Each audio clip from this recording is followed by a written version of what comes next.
मेरे दोस्तों, एक बार फिर मैं 32 कहानियों के संग्रह में पहली कहानी यहाँ तक आपने देख लिया था कि वीर पुरुष ही सब पाते हैं, कायर और भाग्यवादी कुछ नहीं पाते।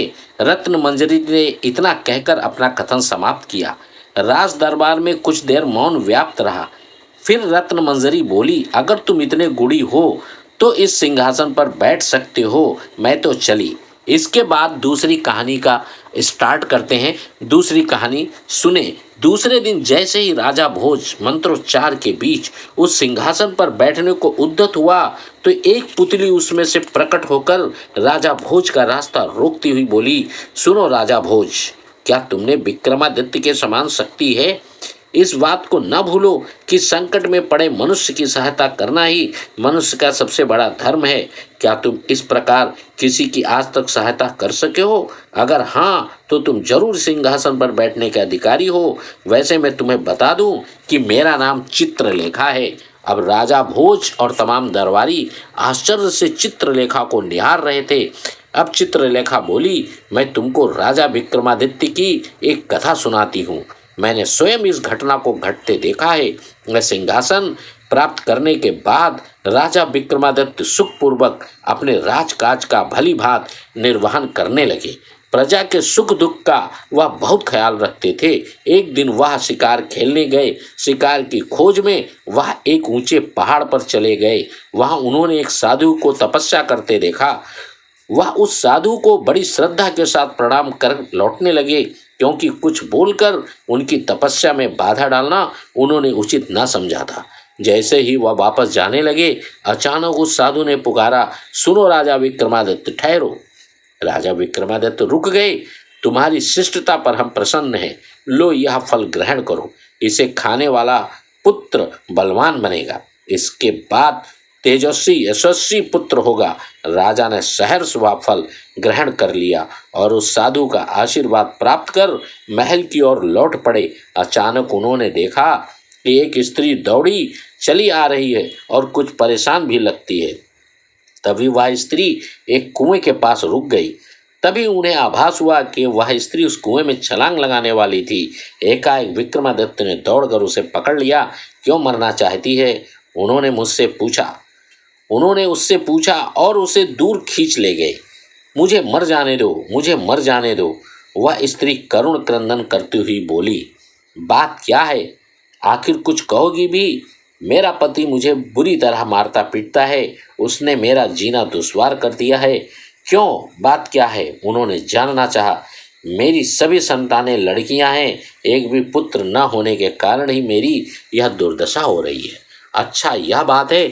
और इतना कहकर विक्रमादित्य ने वह फल उस स्त्री को दे दिया।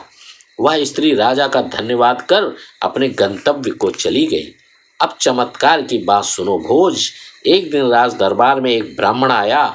उसने कहा वह राजा को एक अनमोल भेंट देना चाहता है।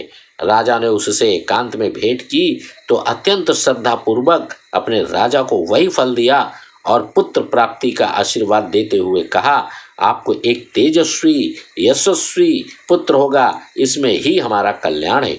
विक्रमादित्य ने आश्चर्य से पूछा, तुम्हारे पास ये फल कहाँ से आया? राजा का प्रश्न सुन ब्राह्मण चुप रह गया। सच सच बतलाओ, राजा ने अधिकारपूर्ण स्वर्ण में कहा। तब उस ब्राह्मण ने कहा, उसकी प्रेमिका से उसे यह फल मिला है। राजा विक्रमादित्य फिर खामोश रह गया। स्त्री की बेवफाई पर उसे बड़ा दुख हुआ। तब उसने वह फल अपनी पत्नी को दे दिया। उसकी पत्नी ने वह फल रख लिया। कुछ समय बाद राजा के पास एक राजनर्तकी आई। बोली, महाराज, मैं तो बड़ी पापिन हूँ, मगर आपके राज में बड़े सुख से रह रही हूँ। आपका वंश चले इसलिए यह फल आपको दे रही हूँ। राजा वह फल देखकर चौंक पड़ा। फिर भी उसने पूछा, तुम्हारे पास यह फल कहाँ से आया? मुझे यह फल आपके महामंत्री का पुत्र दे गया है। उसको यह अपनी प्रेमिका से मिला था। अब तो राजा का माथा ठनका। उसने महामंत्री के पुत्र को बुलाया। उसने बतला दिया कि वह फल उसे महारानी ने दिया है। और महारानी इतना कहते कहते वह रुक गया। इतना सुनते ही राजा विक्रमादित्य एकदम उदास हो गया और उसका मन वैराग्य से भर उठा। फिर वह सब राजपाट छोड़कर चला गया और एकांत स्थान में जाकर तपस्या करने लगा। राजा विक्रमादित्य जब तपस्या करने चला गया तो राजा इंद्र ने अपना विशेष दूत अगिया बेताल वहां भेज दिया, जो राजा विक्रमादित्य का रूप रखकर उसका राजकाज चलाने लगा। इस प्रकार किसी को कुछ भी ज्ञात न हुआ। कई वर्ष तक तपस्या करने के बाद राजा विक्रमादित्य के मन में आया कि एक बार अपने राज्य में वापस जाकर अपनी प्रजा का हाल तो देख लूं। उनके मन में प्रजा के लिए प्यार उमड़ने लगा। इस तरह वह अपनी राजधानी की ओर वापस लौट पड़ा। जब वह अपनी राजधानी उज्जैन पहुंचा तो रात हो गई थी। धुप अंधेरे में ही उसने अपने नगर में प्रवेश किया। अचानक अगिया बेताल ने उसे रोक लिया और पूछा, कौन है तू? मैं विक्रमादित्य हूँ, लेकिन तू कौन है? राजा ने प्रत्युत्तर में पूछा, मैं राजा के राज्य का रखवाला हूँ। मेरा नाम अगिया बेताल है और मैं यहाँ का राजा हूँ। राजा विक्रमादित्य ने बेखौफ स्वर में कहा, अगर तू राजा विक्रमादित्य है तो मुझसे लड़ और मुझे परास्त कर। बेताल विक्रमादित्य की चुनौती देते हुए बोला। राजा विक्रमादित्य ने अगिया बेताल की यह चुनौती स्वीकार कर ली और उससे युद्ध करने लगा। थोड़ी ही देर में राजा विक्रमादित्य ने अपने पराक्रम का प्रदर्शन कर अगिया बेताल को परास्त कर दिया। अगिया बेताल पराजय स्वीकार कर बोला, मान गया कि तुम ही राजा विक्रमादित्य हो, पर सुनो, तुम्हारे प्राणों पर संकट है। एक योगी तुम्हें मारकर राजकाज चलाने की योजना में लगा हुआ है। उसने बेताल को सिद्ध करना शुरू कर दिया है। उसे तुम फौरन मार डालो, नहीं तो वह तुम्हारे राज्य को हड़प लेगा। वह योगी है कहाँ? राजा ने जानना चाहा। गंधमादन पर्वत के नीचे वह अपनी सिद्धियों में निमग्न है। राजा विक्रमादित्य गंधमादन पर्वत की ओर चल पड़ा। वहां एक योगी तपस्यारत था। विक्रमादित्य को वह पहचान न सका। राजा विक्रमादित्य उसका शिष्य बन गया। कुछ समय बाद योगी ने राजा को बेताल को लाने की आज्ञा दी। राजा विक्रमादित्य बेताल को लाने चल पड़ा। जैसे तैसे करके एक पेड़ पर उल्टे लटके बेताल को वह अपने काबू में कर सका और योगी के पास पहुंचने के लिए चल पड़ा। रास्ते में बेताल उससे बोला, राजा विक्रमादित्य, क्या तुमको पूर्ण विश्वास है कि वह योगी तुम्हें नहीं जानता? हाँ, राजा विक्रमादित्य ने आश्वस्त होकर कहा, यह तुम्हारा भ्रम है। वह तुमको अच्छी तरह पहचान चुका है। वह तुम्हारी जब तुम मुझे ले जाओगे तो बलि चढ़ा देगा। बेताल ने विक्रमादित्य को चेताया। राजा विक्रमादित्य यह सुनकर चुप रह गया। तुम सावधान रहना, मैं तुम्हारी वीरता पर प्रसन्न हूँ। तुम मेरी बात मानो। अगर योगी को मार डालोगे तो तुम्हारा काम सफल हो जाएगा और मेरी भी रक्षा होगी। अगर तुम मेरी जगह उसकी बलि चढ़ा दोगे तो मैं आजीवन अगिया बेताल की तरह तुम्हारी सेवा करता रहूँगा। राजा विक्रमादित्य बेताल की बात सुनकर चुप रह गया।